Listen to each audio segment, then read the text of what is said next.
शलाकया चक्षुरुन्मिलितं येन तस्मै श्रीगुरुवे नमः। नमो महावदन्याय कृष्ण प्रेम प्रदायते कृष्णाय कृष्ण चैतन्य नामने गौरतुषे नमः। हे कृष्ण करुणा सिंधु दीनबंधु जगतपते गोपेश गोपिका कांत राधा कांत नमोस्तुते।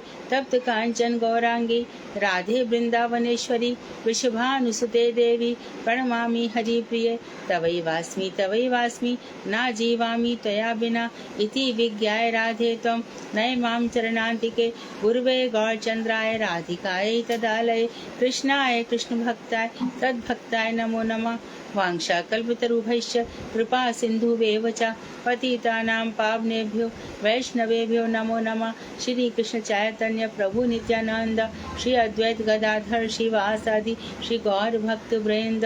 हरे कृष्ण कृष्ण कृष्ण हरे हरे, हरे राम राम राम हरे हरे। मैं सर्वप्रथम मध्य गुरुपाद में पद्म परमाराध्यतम नित्य प्रविष्ट ओम विष्णुपाद अष्टोत्तर शतश्रीमद भक्ति वेदांत श्री नारायण गोसाई महाराज परमाराध्यतम नित्य प्रविष्ट ओम विष्णुपाद अष्टोत्तर शतश्रीमद भक्ति वेदांत श्री बामन गोसाई महाराज के श्री चरण कमलों में कोटि कोटि दंडवत प्रणाम कर उनकी अहेतु की कृपा की प्रार्थना करती हूँ।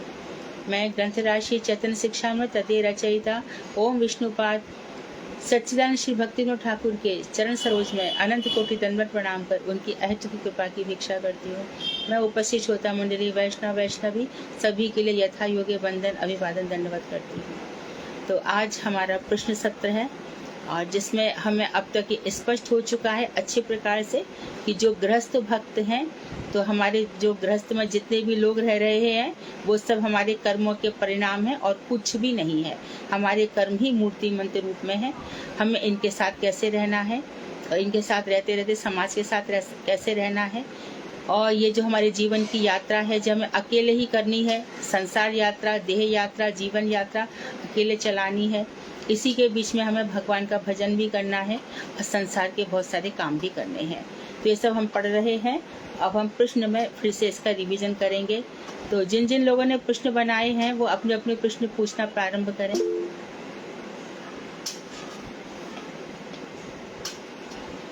हरे कृष्ण जी, दंडवत प्रणाम। अनुराधा दीदी अनुराधा खंडेलवाल दीदी आप शुरू कर लो। नहीं दीदी मैं नहीं कर पाऊंगी। आप नहीं दीदी, वो एक दूसरी दीदी है ना, अनुराधा दीदी जी ने क्वेश्चन बनाया मेरे साथ में, प्रश्न हाँ वही बोले आप पर अनुराधा खंडेलवाल बोल रहा हूँ, इसलिए मैं बोल रही। अनुराधा दीदी है। कृपया प्रारंभ करें, समय बचाएं। वो आई नहीं है बेटा, वो आई नहीं है क्लास जी। तो मैं शुरू कर रही हूँ। सबसे पहला प्रश्न है हमारी प्रथम दृष्टि सप्तम धारा, प्रयोजन का भक्ति में क्या अर्थ है। पेज नंबर क्या है? प्रयोजन से पेज नंबर दीदी, ये पेज नंबर जी, मैं पेज नंबर निकालती हूँ। ग्रंथ में हमारा 82 धारा 82, हाँ जी 82 से शुरू हुआ है हमारा ये जी। प्रयोजन तत्व का क्या तात्पर्य है, प्रयोजन तत्व से हमें क्या मतलब लगाना चाहिए। जल्दी बोलो, 20 मिनट में प्रश्न होने चाहिए खत्म। हाथ उठाए किसी ने। प्रयोजन मतलब प्रगाढ़ रहती।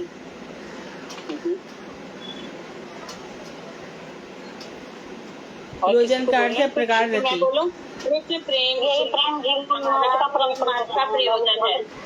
एक एक करके बोलेंगे तो समझ में आएगा कि दोनों बोले तो प्रेम जीव मात्र का प्रयोजन है। जी जी जी ठीक है। अगला प्रश्न है कि भक्त की कौन सी अवस्था को प्रेम कह सकते हैं। प्रेम की क्या स्थिति होती है, भक्ति कौन सी अवस्था है। दीदी नाम बोलोगे आप, तब बोलना है या ऐसे ही बताना? नहीं ऐसे मत बताइए क्योंकि वो ऐसे बताने में हौच पौच हो जाता है। कुछ दीदी आप बताइए। हरे कृष्णा दीदी, भक्ति को सबसे पहले साधन अवस्था में भक्ति कहा जाता है। तत्पश्चात साधन का फल प्रकाशित होने पर वही भावनावस्था को प्राप्त होती है तथा वही भक्ति अपने पूर्ण विकसित अवस्था में प्रेम रूप धारण करती है। ठीक है ना? हरे कृष्णा। ठीक है जी। हाँ। अगला प्रश्न है कि वैसे तो ये काफी कुछ कुसुम दीदी ने बताई दिया, इसमें कुछ मिलता जुलता है, लेकिन इसको छोड़ देते हैं। अगला है कि वैदिक भक्ति और रागानुगा भक्ति में क्या विशेष अंतर है। वैदिक भक्ति और रागानुगा भक्ति, इसमें मूलभूत अंतर क्या है? अनुराधा दीदी जी, अनुराधा दीदी आप बोलिए। हाँ, वैदिक भक्ति कुछ विलंब से विलंब अवस्था को प्राप्त होती है। विलंब बोलो, विलंब विलंब से भावावस्था को प्राप्त होती है, और रागन और भक्ति थोड़े समय में ही भावावस्था को प्राप्त हो जाती है। परफेक्ट जी, ठीक है दीदी। और अगला प्रश्न है कि महाप्रभु के अनुसार भाव के क्या लक्षण हैं। महाप्रभु ने भाव के क्या लक्षण बताए हैं, और इससे साधना दीदी आप बोलेंगे प्लीज। हाँ दीदी, भाव उदित होने पर जो अंतःकरण है वो प्राकृतिक कारणों से परेशान नहीं होता, गुड। और कृष्ण संबंध के बिना उसका समय व्यर्थ नहीं जाता। भोग मोक्ष व सिद्धियों से अच्छी नहीं लगती। स्वयं सर्वोत्तम गुणी होने पर भी अपने को वो दीनहीन मानता है, और हमेशा उसको यह विश्वास रहता है कि कृष्ण मुझ पर अवश्य ही कृपा करेंगे, और वह इसीलिए परेशान रहता है कृष्ण कब मिलेंगे, और उसकी उत्कंठा बनी रहती है। परेशान नहीं होता कीर्तन में ना, सुनो, परेशान नहीं होता, उसको उत्कंठा रहती है ना। हाँ दीदी, परेशान, हाँ, उत्कंठा रहती है। हाँ। और श्री कृष्ण के गुण अनुवाद में ही सर्वदा उसकी आसक्ति रहती है, और लीला स्थलियों में वो हमेशा मन से मानसिक रूप से निवास करता है। Perfect, good, very good. इसमें शुरू में साधना दीदी आपने एक पॉइंट बोला था कि उसका अंतःकरण प्राकृत कारणों से शुद्ध नहीं होता है। तो ये प्राकृत कारण से शुद्ध होने का क्या अर्थ होता है दीदी? जो आध्यात्मिक आदि दैविक आदि भौतिक जो विपत्तियां आती हैं उनसे विचलित नहीं होता है। परफेक्ट। वो ये सोचता है कि ये तो पार्ट ऑफ लाइफ है, निकल जाएगा, मेरी रक्षा करने वाले कृष्ण हैं, और वो मुझे अवश्य ही इस भव सागर से पार करेंगे। बहुत सुंदर। कौन बोल रहे हैं उत्तर? साधना दीदी है ये, दीदी ने साधना जी, आपका बहुत अच्छा जा रहा है, वेरी गुड। ये हमारे ये जो कुछ हम बोल रहे हैं हमारे जीवन में भी उतर जाए तो बस कृष्ण की कृपा करे हम सबके ऊपर। हाँ, वही तो नहीं उतर रहा दीदी। उतरेगा दीदी, आज बोल रहे हैं कल प्रयास करेंगे तो उतरेगा भी। वही बात है, कहा है ना, इसमें आशा और विश्वास रखो, विश्वास रखना। एक सेकंड, हमारे यहाँ गुड़गावा में भी दीदी गौर नारायण प्रचार केंद्र के नाम से मठ शुरू हो गया अक्षय तृतीया को। Very good. अच्छा, किसके अंडरशिप में हुआ है? ये गौर नारायण, ये एक्चुअली में जो हमारे परम गुरुदेव थे उनको बहुत ज्यादा था कि यहाँ गुड़गांव में खुले, लेकिन हमें जमीन भी मिली, लेकिन वो जमीन जो है डिस्प्यूटेड है। तो अब किसी गुरुदेव के ही किसी शिष्य ने अपना 1000 स्क्वायर यार्ड का प्लॉट दिया है, तो वहाँ अजय प्रभु जी ने शुरू किया है अक्षय तृतीया को, इसका इनॉग्रेशन किया है। अजय पायलट प्रभु ने? हाँ जी, हाँ जी। अच्छा, हाँ, वो तो कर लेंगे, बहुत ही बढ़िया। उनको मेरी तरफ से बधाई देना। कल दंडी मेरे गुरुदेव दंडी महाराज जी भी आए हुए थे वहाँ। अच्छा, इस प्रोग्राम में बेंगलोर से दंडी महाराज आए थे? हाँ जी, आए हुए हैं वो ना। अच्छा। तो हाँ, आज भी कहीं प्रोग्राम है। हाँ, मिलो तो मेरा दंडवत प्रणाम किया देना दोनों को ही, अजय पायलट प्रभु को भी। हाँ, मैं जाऊंगी जरूर। ये सब दिग्गज लोग हैं, काम कर लेंगे, बढ़िया काम करेंगे। ये सेक्टर 17 में खुला है दीदी। ठीक है दीदी, बहुत मैं भी अच्छा। गुड़गांव से।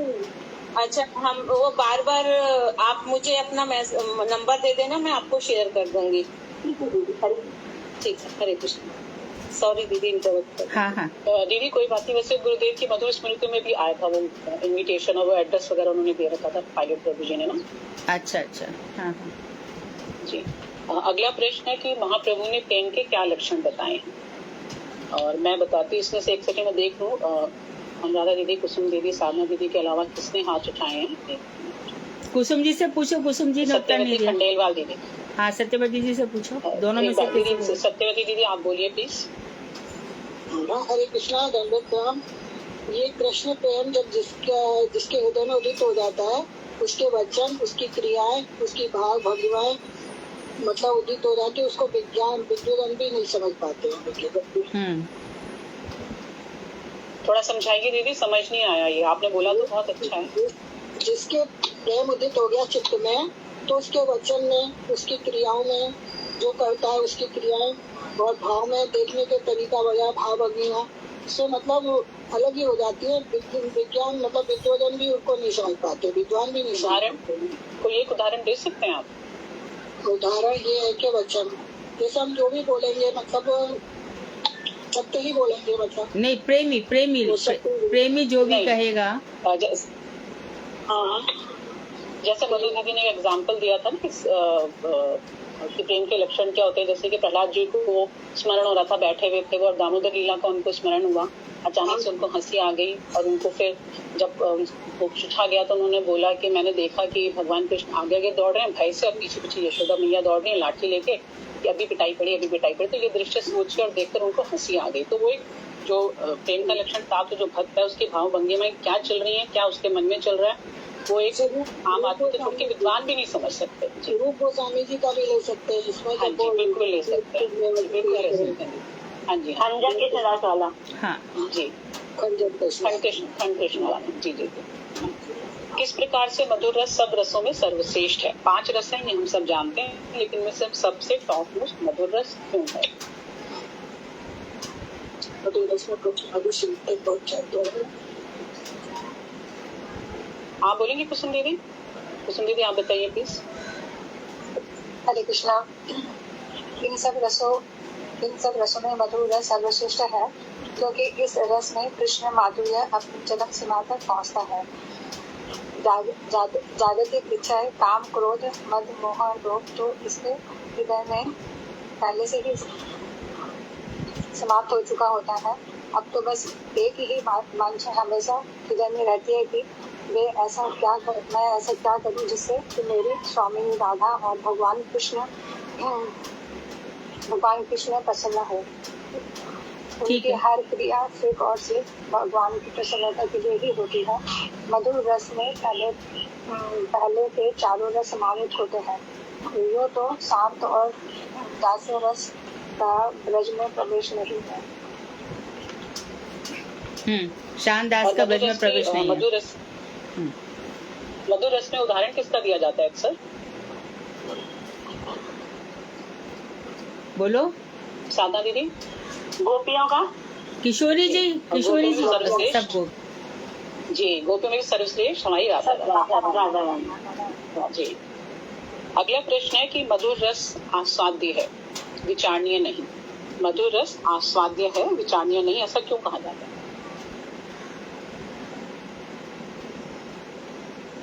अंजना दीदी आप बोलेंगे? अंजना दीदी। हरे कृष्णा। हाँ, हरे कृष्णा दीदी, धन्यवाद प्रणाम। इसमें बताया जो भाव मधुर रस के अधिकारी हैं, केवल विचार आदि के द्वारा इसे किसी को भी समझाया नहीं जा सकता, इसीलिए ये रस असाध्य है, विचारणीय नहीं।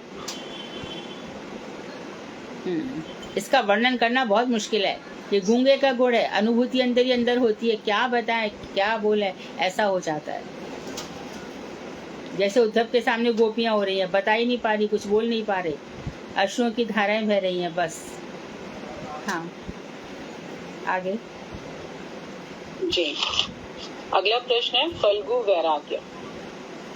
फल्गु वैराग्य से क्या तात्पर्य है? और मैं अभी 1 सेकंड अभी नाम लेती हूँ।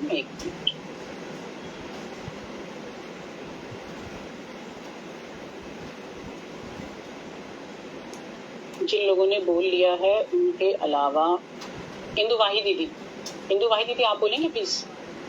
कृष्णा दंडवत। शरीर में, ग्रह में, भोजन में, शयन में, काल में और दिशाओं में कई संबंध को स्थापित करके तो भगवत नीति में करते करते भक्ति की होती है, तब जो हमारा प्रेम है वो चरम फल को अवश्य प्राप्त करता है, और इस वैराग्य का नाम फल्गु वैराग्य होता है।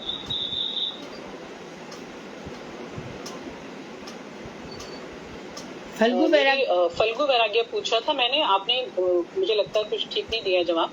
हाँ, फल्गु वैराग्य। अंजना दीदी आप बोलिए। 1 मिनट दीदी। अंजना दीदी आप बोलिए। हाँ, हरे कृष्णा दीदी, फल्गु वैराग्य होता है शुष्क वैराग्य, जो मतलब दिखावा करते हैं, हाँ। लेकिन वैसा होता नहीं है फल्गु वैराग्य। जैसे गया में नदी का भी एग्जांपल दिया कि गया में एक फल्गु नदी है, उसके नीचे पानी रहता है लेकिन ऊपर उसके रेत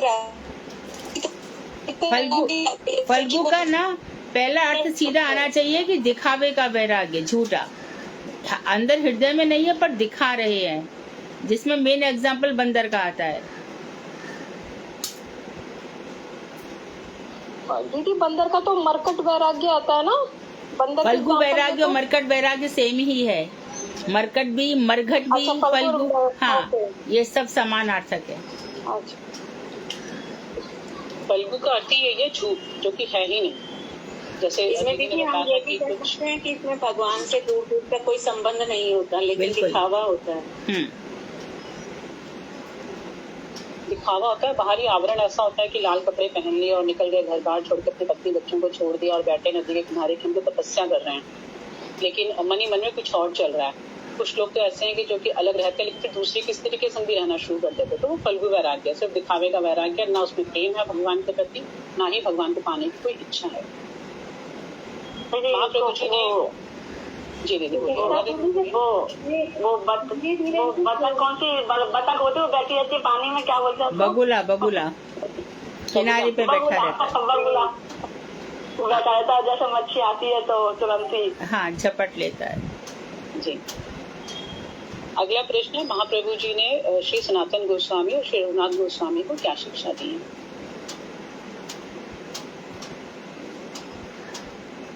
नाम मैं लेती हूँ अभी। इस्तेमाल कर रहा है, ये समझ में तो बिल्कुल भी नहीं आ रहा। ये इसने अपना रेवती दीदी, आप तो एक स्पीकर ऑफ करिए प्लीज। रेवती दीदी,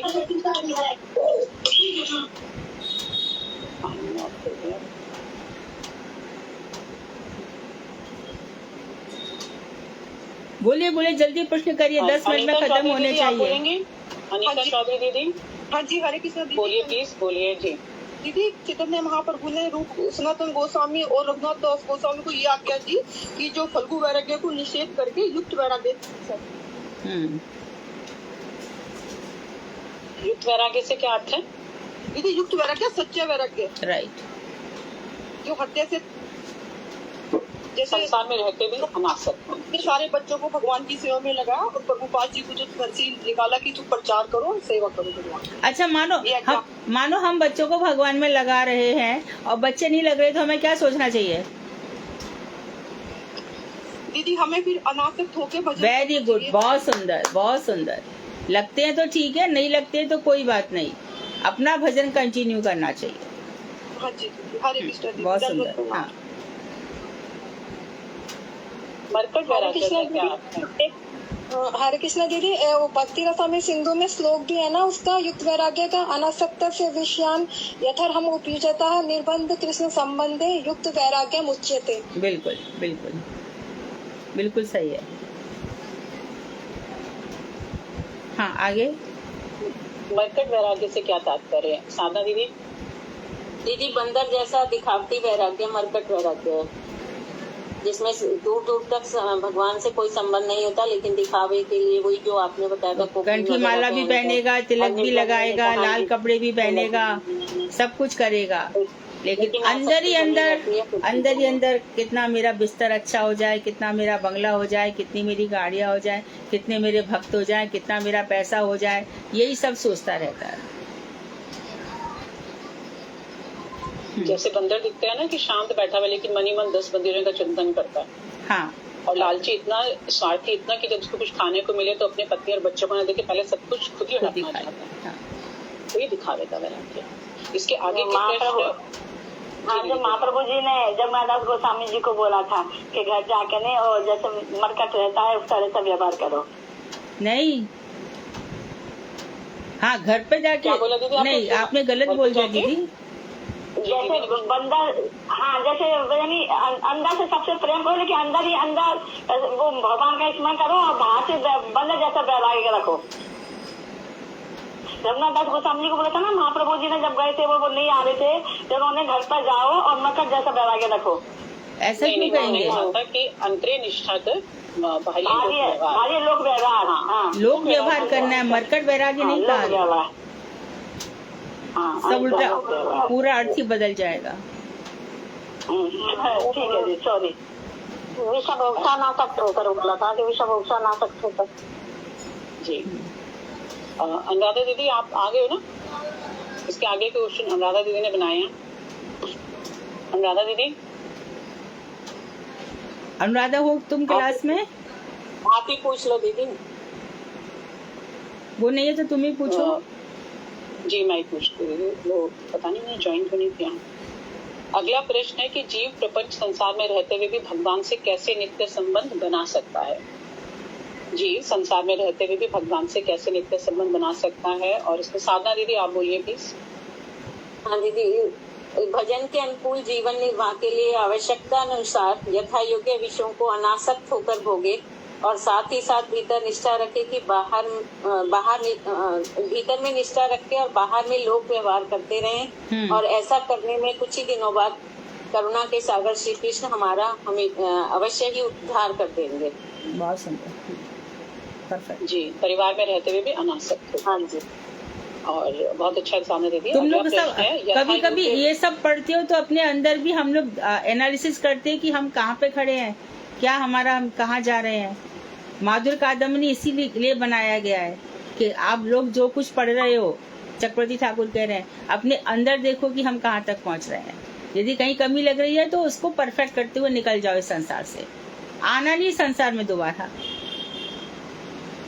फिर से मैया के पेट में नहीं आना है। हाँ आगे। दीदी ये कितना अच्छा लगता है सुनना, बहुत अच्छा लगता है आपके मुंह से जब आप बोलते हो तो। लेकिन इसमें अपने को एनालिसिस करें तो फिर तो अपनी बात करूं तो जीरो होता है, जीरो। बस अपने मन को ही समझाना है। मन का ही खेल है सब। मन को तैयार कर लिया फिर कुछ भी नहीं है। सीता जी लंका में रहेगी तो क्या हो गया? राम एक क्षण भी छूटे क्या? दीदी लाइन में लग गए ना दीदी की कृपा से, तो कभी ना कभी तो हाँ, महाप्रभु की विश्वास है, ये तो विश्वास। हाँ, और नित्यानंद ठाकुर की कृपा से ये जीवन तो बिगड़ने तो नहीं देंगे। क्यों खराब होने देंगे, किस लिए? आगे और नहीं। हाँ बस।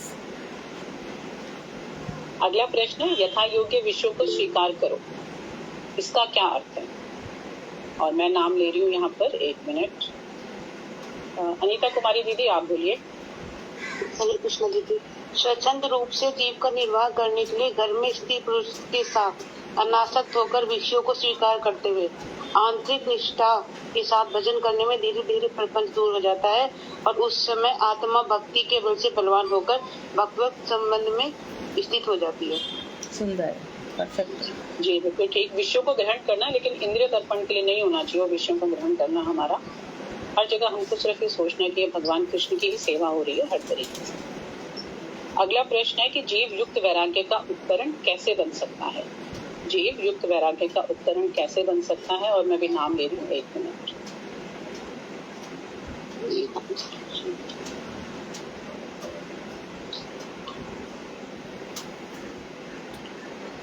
भावना दीदी आप बोलेंगी? भावना दीदी। हरे कृष्णा दीदी, दंडवत प्रणाम। दीदी ये मुझे नहीं आता। अच्छा कोई बात नहीं। भारती दीदी, भारती दीदी। हरे कृष्णा। जी आप बोलेंगे प्लीज। हाँ जी, जीव युक्त वैराग्य का उपकरण ऐसे बन सकता है कि वो भक्ति जिस अनुपात में, जिस शुद्ध रूप में जो भक्ति के जो साधन है वही सब उनका पालन करके, भक्ति के अंगों का पालन करके वो अपने आप को ऐसे उपकरण बना सकता है।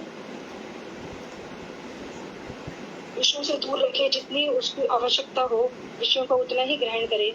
जैसे जैसे हमें बताया गया है कि एक भक्त को क्या करना चाहिए, उन सभी आज्ञाओं का पालन करके तो वो बन सकता है। जी और भी कोई इसमें कुछ? 1 मिनट में नाम लिखती हूँ। सत्यवती दीदी, सत्यवती दीदी आप बोलेंगे?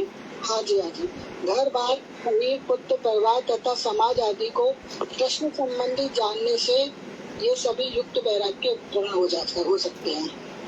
ठीक है, जी, ये मानव सब जीवन में जो भी युक्त हमको मिला, वैराग्य के उपकरण हो सकते हैं। अर्थात जिस बहुत ही सुंदर बात कही है कि घर बार शरीर पुत्र परिवार जिनको हम अपने में हमारी आसक्ति हो रही थी, उस आसक्ति को हटा करके हमें यही समझना चाहिए, ये घर भी कृष्ण का है, ये पुत्र पुत्री भी कृष्ण के हैं, ये पति पत्नी भी कृष्ण के हैं। तो हमारे अंदर अपने आप ही ये सब हमारे उपकरण बन जाएंगे, हमारी भक्ति के लिए, हमारे लिए सामग्री बन जाएंगे। क्या घर मिल गया, यहाँ रह के मैं भजन कर सकता हूँ। पुत्र मिल गया, अरे जरा थोड़ा सा पुष्प तो ला दे, तो पुत्री मिल गई, थोड़ा सा भगवान की सेवा कर दे, तो ये सब मिलकर हमारी सेवा में सहायक कर रहे हैं। अरे पति मिल गया तो बाजार से सामान ले आना, तो पति आज तुम प्रसाद बना दो, तो इस तरह से सबको भगवान में लगा दिया, तो ये सब हमारी भक्ति के उपकरण बन गए। सबको हमने भक्ति में लगा दिया।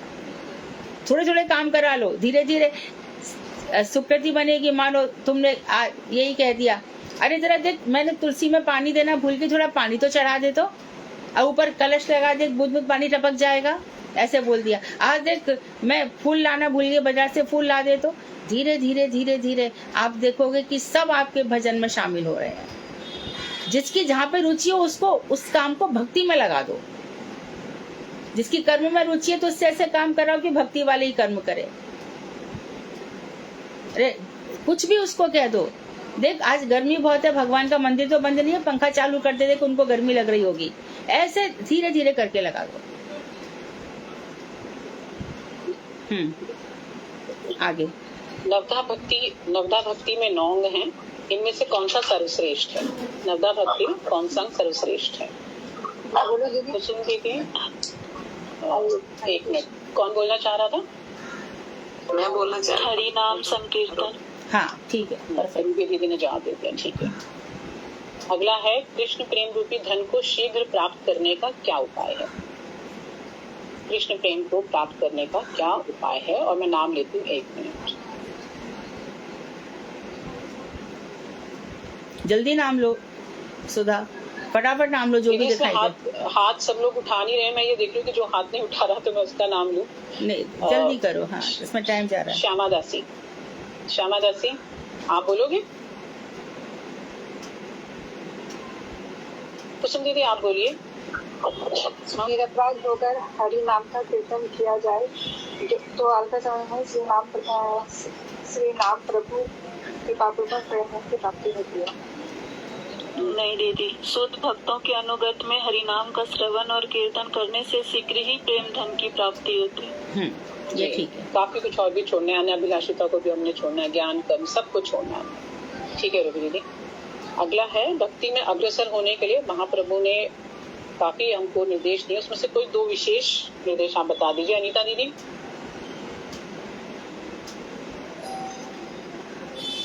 हरे कृष्णा। अनीता दीदी आप बताएंगे?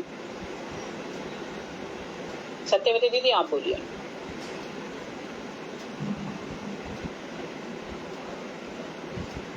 हरे कृष्णा। सत्यवती दीदी आपने हाथ उठाया हुआ है, हैंड रेज किया हुआ है आपने।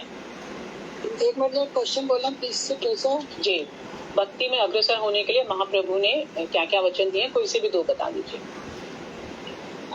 देखो, 3 व्यक्तियों में स्वाभाविक रूप से नम्रता होती है, इसलिए उन पर भगवान अधिक दया करते हैं।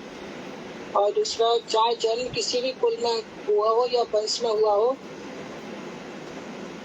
भजन नहीं करता वह सबसे ही नहीं, ये वाला नहीं है। दूसरा आपको नहीं समझ में नहीं आ रहा है। कृष्णा दीदी आप बोलिए। निशा दीदी आप बोलिए। निशा दीदी आप बोलिए प्लीज। निशा दीदी जी, महाप्रभु ने 2 विशेष, इस संदर्भ में 2 विशेष बातें बताई हैं। एक उन्होंने कहा है कि रुचि पूर्वक हरिनाम करना और दूसरा जीव पर दया करना। और ये दोनों बातें जिस व्यक्ति में जितना अधिक प्रमाण में रहती हैं, उतना ही वह अधिक अपनी भक्ति को बढ़ा सकते हैं। हरे कृष्ण। जी ठीक है दीदी, और भी काफी हैं, पर ठीक है अभी हमको थोड़ी स्पीड पकड़नी है। अगला प्रश्न है कि भक्ति के प्रतिकूल किन बातों से सावधान रहना चाहिए? भक्ति के प्रतिकूल ऐसी कौन सी बातें जो हमको नहीं लेनी है? और निशा दीदी आप बोलिए।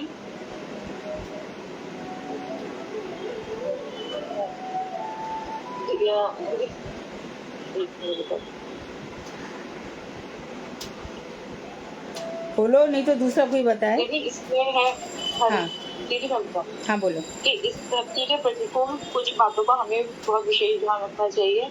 उसमें यह है कि हमें हमेशा भक्तों का संग नहीं करना चाहिए, कभी भी दूसरों की निंदा और परिचर्चा नहीं करनी चाहिए, और कपटता से दूर रहना चाहिए, दीन भाव में रहना चाहिए।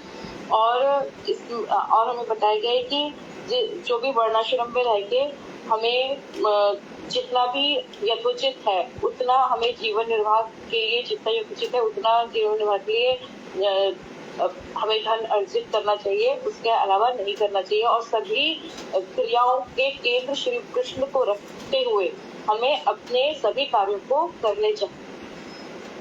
ये और भी बहुत सारे हैं जी। ठीक है दीदी, पर हाँ पॉइंट आ गया, मैंने तो शॉर्ट में बताया। हाँ तुम इस पर ठीक ट्रैक पर हो। हाँ बद्ध जीव हृदय में जो कुछ कामना करता है उसका समाधान कैसे कर सकते हैं? बद्ध जीव के हृदय में जो कामनाएं हैं उनका समाधान कैसे कर सकते हैं? साधना दीदी।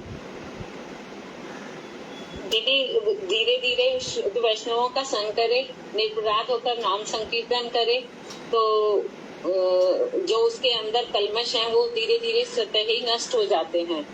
और शुद्ध वैष्णवों के संग में जैसा वो कहते हैं उसको बिना विचार किए उनको फॉलो करे, उनका अनुकरण करे। नहीं परफेक्ट आंसर नहीं आया, और बोलो और बताओ। साधन कौन? अंजना दीदी? नहीं अनिता आप बोलिए दीदी। अनिता दीदी आप। दीदी यदि हृदय के अंदर कुछ कामना भी है तो हमें दीनता के हाँ, साथ करुणा पूर्वक से स्वीकार करके निष्कपट होकर भजन करना चाहिए। तो उससे कुछ ही दिनों में करुणा में भगवान हमारे हृदय में विराजमान होकर हृदय को निष्काम कर हमारे प्रेम को स्वीकार करे। इसका अर्थ क्या है? कामना हो तो हमें क्या करना चाहिए? यदि कामना उठ रही है तो हमें क्या करना चाहिए? उससे घृणा करनी चाहिए। मेरे मन में ये कामना क्यों आ रही है? इससे तो कृष्ण नहीं मिलेंगे, है ना? तो उस दिन भी बताया था, बिल्कुल हटा दो, उन कामनाओं से घृणा करो। घृणा करते करते फिर एक दिन निष्कपट हमारी भक्ति हो जाएगी, निष्काम हो जाएगी। अपने को अगर कामनाएं आई तो हाँ, कामना तो से घृणा करो। अगला प्रश्न है, निर्बंधनी मति किसे कहते हैं और इसका दूसरा नाम क्या है? निर्बंधनी मति किसे कहते हैं, इसका दूसरा नाम क्या है? सादा दीदी आप बोलेंगे?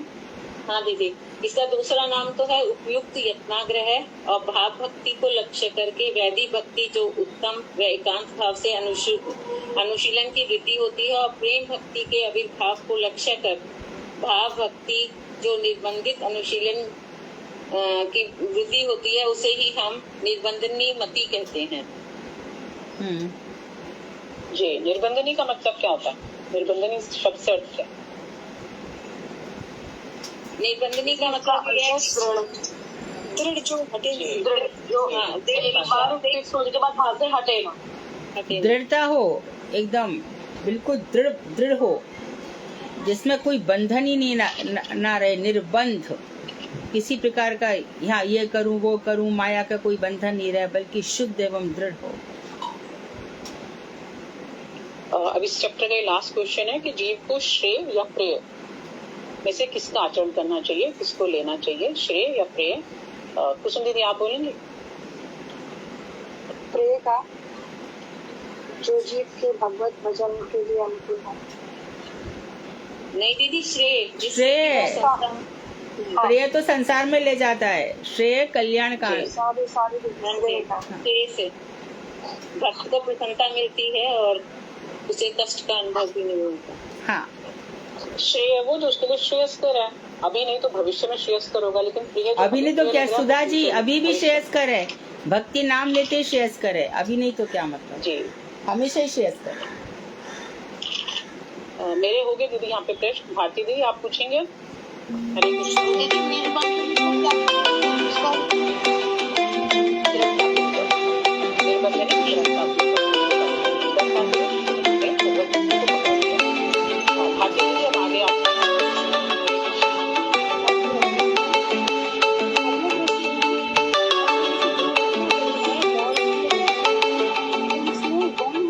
अभिप्राय है, क्या मतलब है गौण विधि का?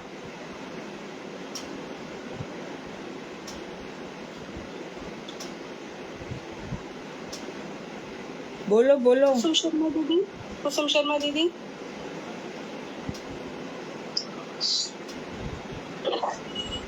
कर्म और ज्ञान में से कौन सेकेंडरी बताता है कौन? सेकेंडरी, जो मुख्य नहीं है। ध्यान रख लो इस चीज को, भक्ति मुख्य है, लेकिन किसी ने ज्ञान को मुख्य मान लिया और भक्ति साइड में मान ली तो वो गौर भक्ति हो गई। कर्म को मुख्य मान लिया, भक्ति साइड हो गई तो वो कर्म भक्ति हो गई। तो या फिर कर्म मिश्रा ज्ञान मिश्रा भक्ति, मिश्रित भक्ति हो गई। शुद्ध भक्ति इसमें से एक भी नहीं है, ये सब गौड़ी भक्ति है। ठीक है। और शुद्ध भक्ति क्या है? वही अन्याभिलाषिता शून्यम ज्ञान कर्माद अनावृतम अनुकूलेन कृष्णानुशीलनम भक्तिरुत्तमा। अगला प्रश्न है, भक्ति के गौण उपाय और मुख्य उपाय कौन कौन से हैं?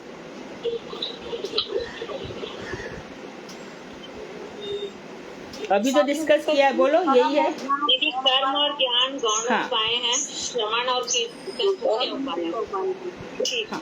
ठीक है। अगला प्रश्न, शास्त्रों में ज्ञान और कर्म के बारे में क्या कहा गया है?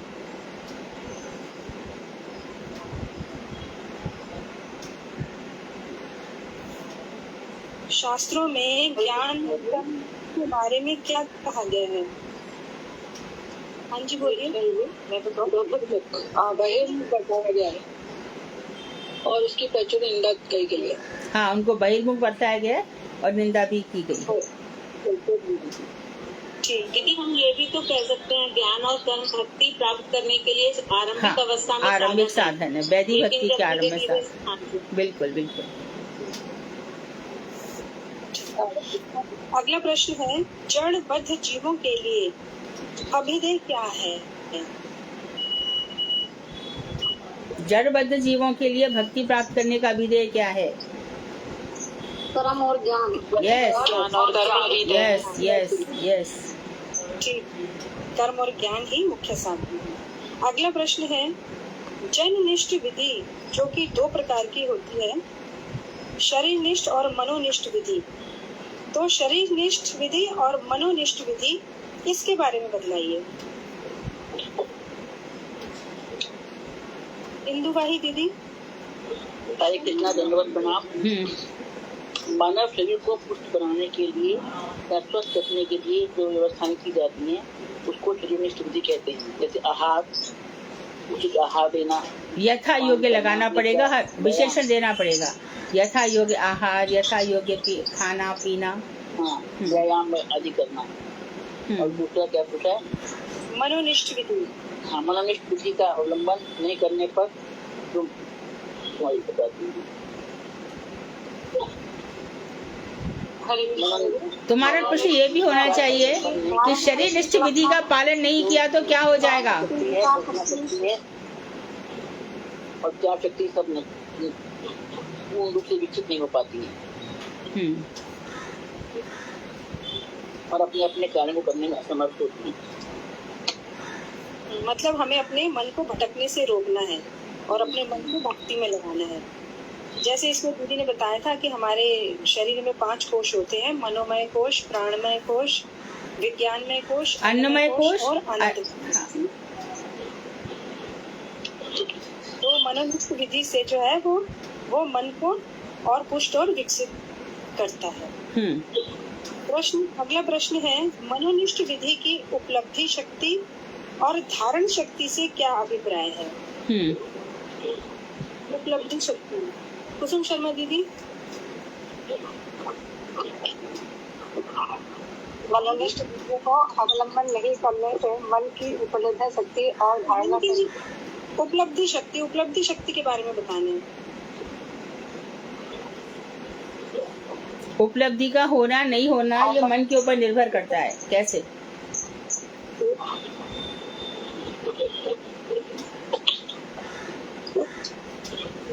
बोलो।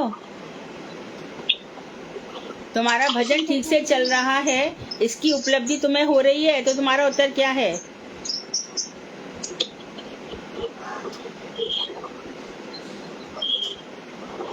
मैं आपसे पूछती हूँ कि आपका भजन ठीक से चल रहा है, आपको कुछ उपलब्धि हो रही है तो आप उत्तर क्या दे रहे हो?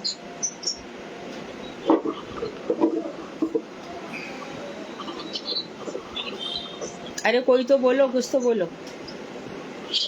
ईगो चिंता को मोड़कर परमेश्वर की चिंता में नियुक्त किया जा रहा है। हाँ, नियुक्त कर रहे हैं हम इतना। शालू समझ में नहीं आया। जो जड़ चिंता को हटाकर परमेश्वर की चिंता में नियुक्त कर रहे। उपलब्धि हो रही है तुम्हें इस चीज की? हाँ हाँ, उपलब्धि हो रही है। हाँ, उपलब्धि हो रही है तो मतलब ये हो गया कि तुम मनोनिष्ठ अब नहीं रही। अब मन से तुम ऊपर की स्थिति में आ गई। और अभी हम नहीं, हमें कुछ पता ही नहीं चल रहा, कुछ हो रहा है, तो वो अभी मनोनिष्ठ ही है। उपलब्धि होना शुरू हो जाएगा तो ठीक ठाक होने लगेगा। आगे अगला है धारण शक्ति। धारण शक्ति के बारे में बताइए प्लीज।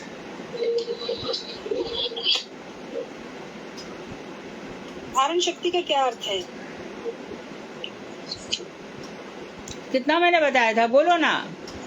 मुझे ऐसा लगता है फिर मैंने क्या सिखाया? सत्यवती खंडेलवाल दीदी।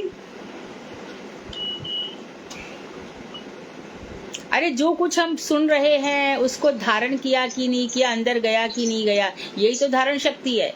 सुन करके अंदर उतार लेना, मन में उतार लेना। जो हमने सुना है उसको हृदय में उतार लेना, वो धारणा है। हाँ, और उसको वापस उस विषय को हमको बोल देना, बता देना। जीवन भर के लिए पक्का ही हो गया। भक्ति कर, तुम लोगों को भक्ति करनी है, तुमने धारण कर लिया है कि नहीं कर लिया है? यही धारणा शक्ति है। जो सुना उसको उतार लिया।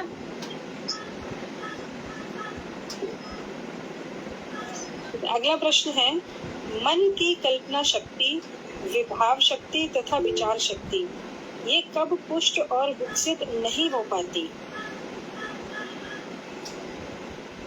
ये जो तीनों शक्तियां हैं ये कब विकसित और पुष्ट नहीं हो पाती?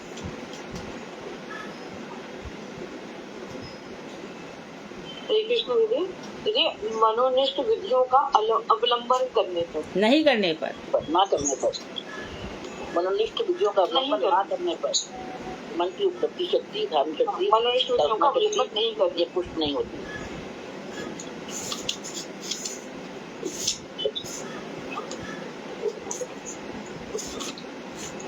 आगे दूसरी विभाव शक्ति।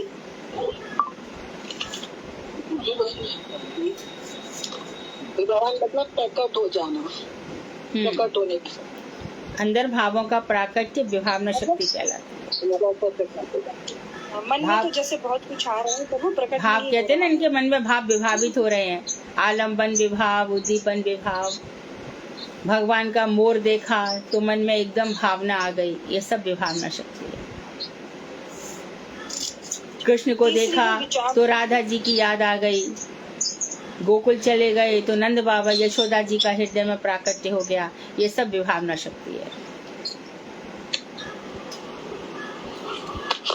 विचार शक्ति।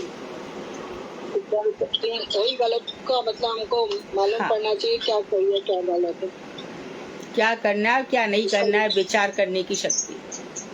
कौन सा हमारे लिए पथ श्रेय है, कौन सा प्रेय है। कौन सा श्रेय है, कौन सा।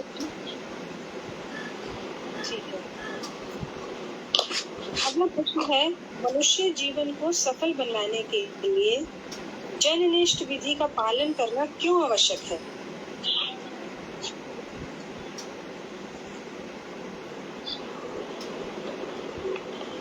साधना गुप्ता दीदी। हरे कृष्ण दीदी, शरीर में इस विधियों का पालन न करने से मनुष्य स्वतंत्र रूप से जीवन यात्रा निर्वाह नहीं कर सकता, और साथ ही मनोनिष्ठ विधियों का अवलंबन न करने पर भी मन की उपलब्धि शक्ति, धारण शक्ति और कल्पना शक्ति, विभाव शक्ति, विचार शक्ति भी पुष्ट और विकसित नहीं हो पाती है। इसलिए मनुष्य जीवन को सफल बनाने के लिए जननिष्ठ विधि का पालन आवश्यक है, क्योंकि अगर सेहत ही सही नहीं होगी तो हम भजन नहीं कर पाएंगे। और इसी प्रकार से मन भी सही नहीं हुआ तो इसका उत्तर ये होगा कि जननिष्ठ विधि दो है, शरीरनिष्ठ और मनोनिष्ठ। ये दोनों ठीक नहीं रहे तो भजन भी नहीं हो पाएगा। को भी संभालो, मन को भी संभालो। हाँ, भूखे पेट ना भजे गोपाला, ले लो अपनी कंठी माला। नहीं खाने से भी भजन नहीं होगा, ज्यादा खाने से भी नहीं होगा। जिसमें दीदी पॉइंट्स करके बताए थे एक एक करके, बड़े अच्छे से बुक में भी दिए हुए हैं। जैसे पालन नहीं करेंगे तो पहला, मन का कुसंस्कार रूप अंधकार नष्ट नहीं होगा। दूसरा, विज्ञान शिल्प आदि की उन्नति नहीं होगी। तीसरा, बुद्धि जड़ चिंता से घिरी रहेगी। चौथा, वैदिक ज्ञान नहीं सुना जा सकेगा। पांचवा, मन में पाप, चिंता और निरीश्वर के भाव आएगा जो मन को पशु के समान बना देगा। तो इसीलिए मनुष्य जीवन को सफल बनाने के लिए जननिष्ठ विधि का पालन करना आवश्यक है। जननिष्ठ विधि में दोनों विधि आ जाएंगे, याद रखें। जननिष्ठ विधि किस किस से मिलकर बनती है? शरीरनिष्ठ विधि और मनोनिष्ठ विधि। अगला प्रश्न है, समाज को उन्नत और निष्पाप रखने के लिए मनुष्य कौन सी विधि की व्यवस्था करता है? समाज विधि। हरे कृष्ण दीदी, विवाह विधि। Yes, perfect. समाजनिष्ठ विधि। हाँ, इसमें तो समाजनिष्ठ विधि है। इसमें वैवाहिक विधि विवाह है। संस्कार किसे कहते हैं? विवाह संस्कार किसे कहते हैं?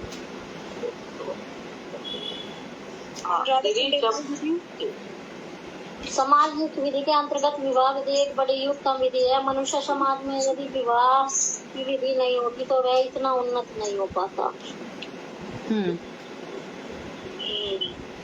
इसमें दीदी हम ये भी बोलेंगे कि पुरुष परमेश्वर को साक्षी मानकर समाज के सामने सम्मति से पानी ग्रहण संस्कार करता है और अपनी संतान की स्तुति करके उसे भगवान के जीवन में लगाता है। परमेश्वर को साक्षी रखता है। हाँ, फिर वो अपनी संसार यात्रा की नींव रखता है विवाह करके। ठीक है, अगला प्रश्न है, समाजनिष्ठ प्रवृत्ति मनुष्य जाति का प्रधान धर्म है, कैसे?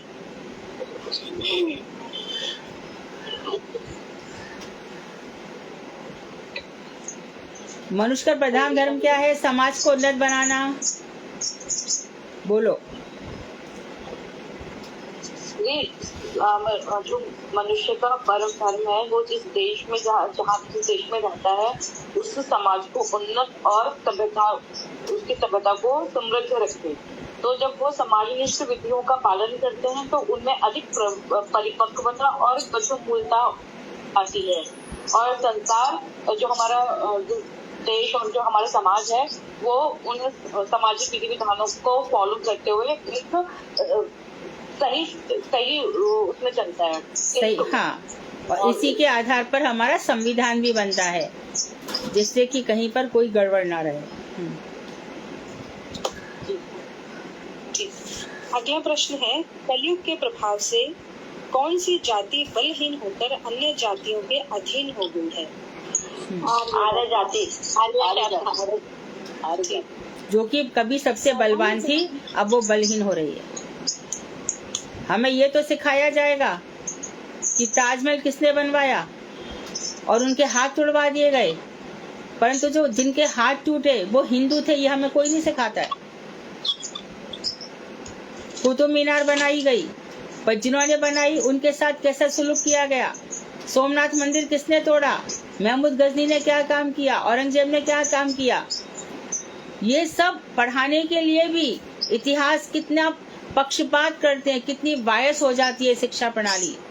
और हमारी वैदिक जो वेद मर्यादाएं थी, जो हमारे गीता इत्यादि थे, आज हमारे समाज में सुसाइड हो रहे हैं और तलाक हो रहे हैं और ना जाने एक पत्नी को छोड़ के, एक पति को छोड़ के दूसरे पति पत्नी, ये सब क्यों हो रहे हैं? कहाँ से सीख लिया हमने ये सब?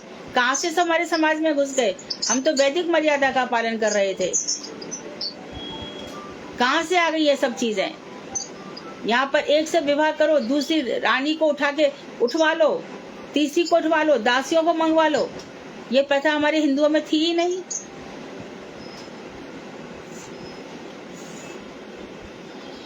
जितने भी हम सब हिंदू हैं, हम वैष्णवी हैं, सब अपने संबंधियों को, अपने परिवारजनों को, यदि आप अपने घर में उत्सव रखते हो तो इन सब बातों को भी डिस्कस करना चाहिए, तभी हमारा हिंदू समाज उन्नत होगा। विधर्म को कभी भी अपनाना है। सेकुलरिज्म, सभी धर्म एक समान है, इस चक्कर में हमारे बच्चों की बुद्धि भ्रष्ट करके रखती है। We are the world. वसुधैव कुटुंबकम, ये हमारी भावना है कि हम खा ले, हम दूसरे को नहीं खाना देंगे, ऐसा नहीं है हमारे यहाँ। लेकिन धर्म के नाम पर हम समझौता नहीं करेंगे, ये समाजनिष्ठ विधि है।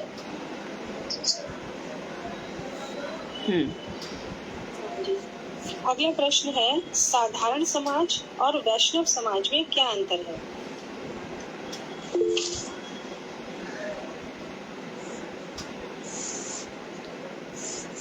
तुम्हारा ये प्रश्न साथ में आना चाहिए था। समाजनिष्ठ विधि किन दो पर आधारित है? तो तुरंत उत्तर आता वर्ण आश्रम विधि, वर्ण विधि पर और आश्रम विधि पर। समाज में दो चीजें चल रही है ना, 4 वर्ण और 4 आश्रम। हाँ जी। जननिष्ठ विधि कौन सी हो गई? शरीर और मन। और समाजनिष्ठ विधि कौन सी हो गई? वर्ण और आश्रम।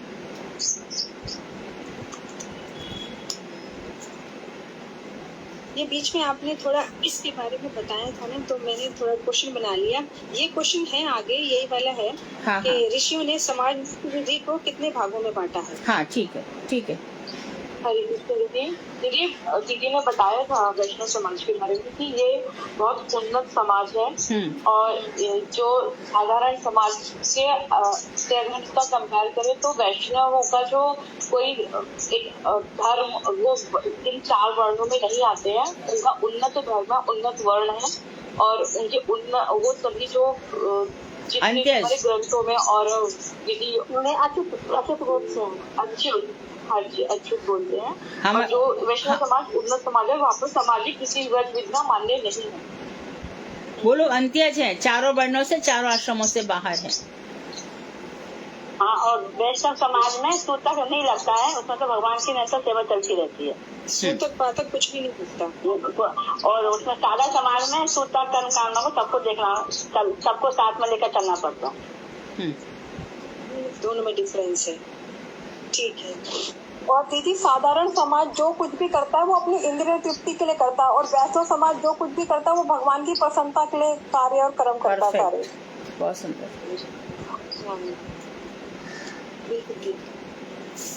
अब ऋषियों ने समाजनिष्ठ विधि को कितने भागों में बांटा है? वर्ण विधि और आश्रम विधि। वर्ण विधि और आश्रम विधि। ठीक है। अच्छा, वर्ण में कौन कौन से वर्ण आते हैं और आश्रम में कौन कौन से आश्रम आते हैं? वर्ण में ब्राह्मण, क्षत्रिय, वैश्य, शूद्र, और आश्रम में ब्रह्मचार्य, गृहस्थ, वानप्रस्थ और सन्यास। ठीक है। अगला प्रश्न है, समाजबद्ध मानव की कितने प्रकार की अवस्थाएं होती हैं? स्वभाव अवस्था। स्वभाव और अवस्थान। स्वभाव किससे बनता है? स्वभाव बनता है शरीर और मन से, राइट। जननिष्ठ धर्म से स्वभाव बनता है, जननिष्ठ यानी शरीर से और मन से। और समाजनिष्ठ धर्म से अवस्थान। समाजनिष्ठ धर्म कौन सा हो गया? वर्ण और आश्रम। तो आप कौन से आश्रम में रह रहे हो, कौन से वर्ण में रह रहे हो, ये समाजनिष्ठ से पता चलता है। जननिष्ठ से स्वभाव बनता है और समाजनिष्ठ से हमारा आश्रम और अवस्थान बनता है। किस वर्ण को अपनाया, किस आश्रम को अपनाया।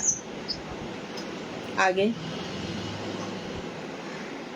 मनुष्य का स्वभाव कितने प्रकार का होता है? उसका स्वभाव, उसकी प्रवृत्ति कितने प्रकार की होती है? 4 प्रकार होता है। हाँ, ब्रह्म स्वभाव, क्षत्रिय स्वभाव, वैश्य स्वभाव, शूद्र स्वभाव। ठीक है। जिस वंश में मनुष्य का जन्म हुआ है, तो क्या उसका स्वभाव भी उसी वंश का होता है? उसका स्वभाव भी वैसे ही होगा? जी नहीं। हाँ, नहीं, ऐसा कोई जरूरी नहीं है। दीदी, आरंभिक अवस्था में तो थोड़ा बहुत होता है, लेकिन जब बाद में विद्या, शिक्षा और दूसरे के अच्छे संसर्ग में आकर वो उन्नति कर लेता है या अवनति करता है, तो ये उसके ऊपर निर्भर करता है। लेकिन शुरू में तो उसका प्रभाव होता है, लेकिन धीरे धीरे जब उन्नत समाज वैष्णवों के संग में आता है तो हाँ, वो इन उसके सब ऊपर चीजों से संग दूर हो जाता का- है, जैसे कि प्रहलाद हाँ। महाराज जी का प्रभाव। तो उसके ऊपर संग का और कुसंग का दोनों का प्रभाव पड़ा। हाँ जी। बड़ी हो हाँ, संसार के कर्म का प्रभाव बदल भी सकता है ना। ठीक है। अब वर्णाश्रम धर्म किसे कहते हैं? वर्ण और आश्रम के लिए जो धर्म स्थापित हुआ है उसका नाम बोलना होता है। वर्ण और आश्रम बोलो ना, 4 प्रकार के वर्ण और 4 प्रकार के आश्रम। ब्रह्मचर्य, गृहस्थ, वानप्रस्थ और संन्यास। राइट। क्या भारत में ये वर्णाश्रम धर्म है? इधर है। भारत में ही ये देखा जाता है।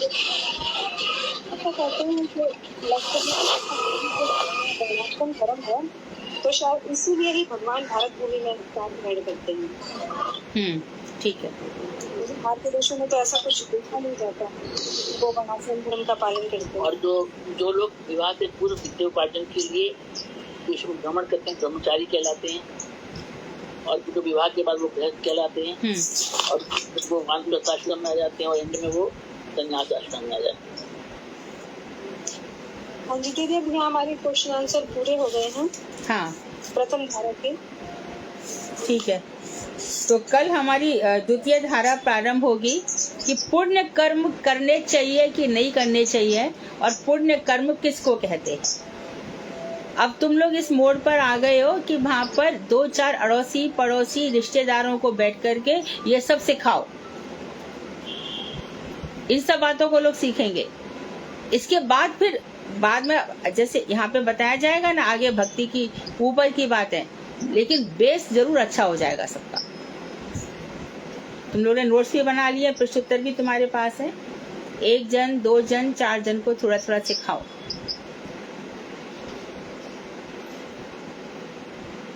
कोई भजन गाएगा एकादशी का? हरे कृष्णा दीदी, मैं गाऊं क्या? हाँ, गाओ।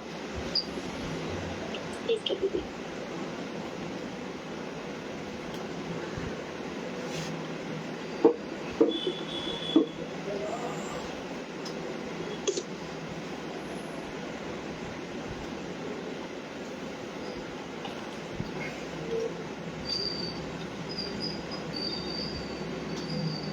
शुरू करो। 1 सेकंड दीदी, 1 सेकंड। पेज नंबर 128 गीति गुच्छ में। हरे कृष्णा दीदी, पेज 128। पेज नंबर 128 पे निकालो। हरे कृष्णा, सभी को दंडवत प्रणाम।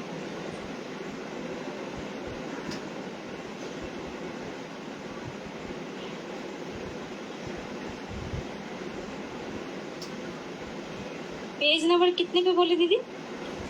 128। 128 नंबर पेज पे। 128।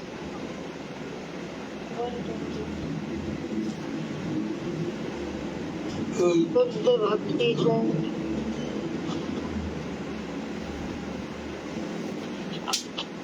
हाँ, मिल गया।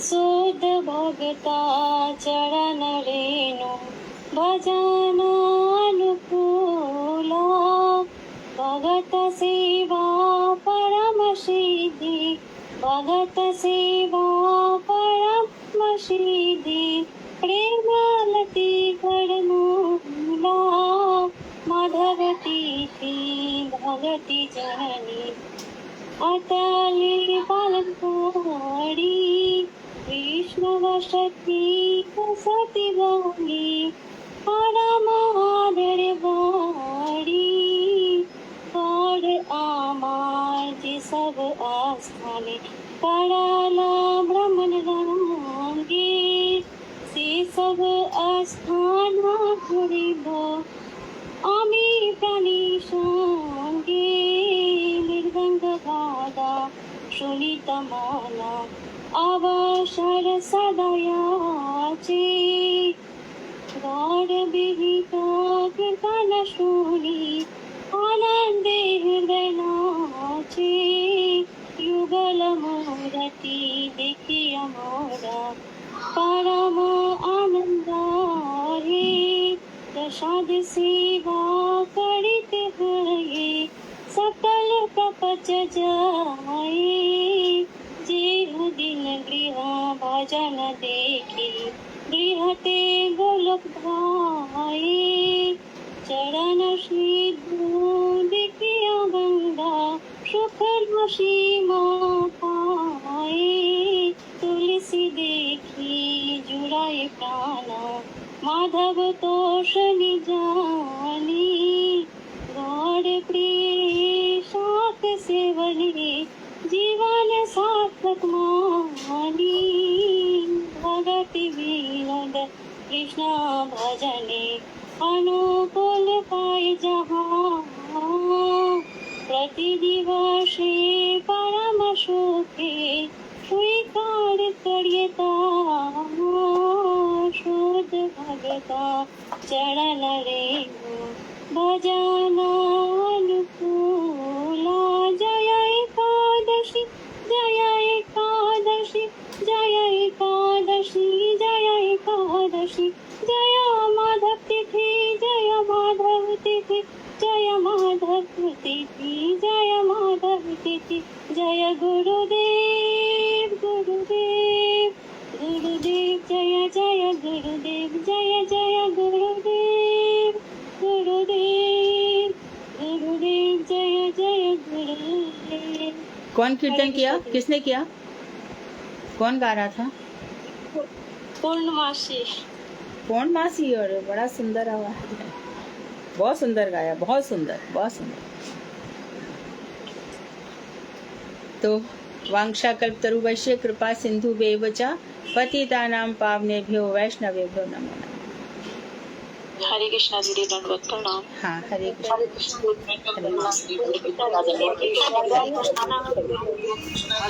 दीदी, दंडवत। हरे कृष्ण।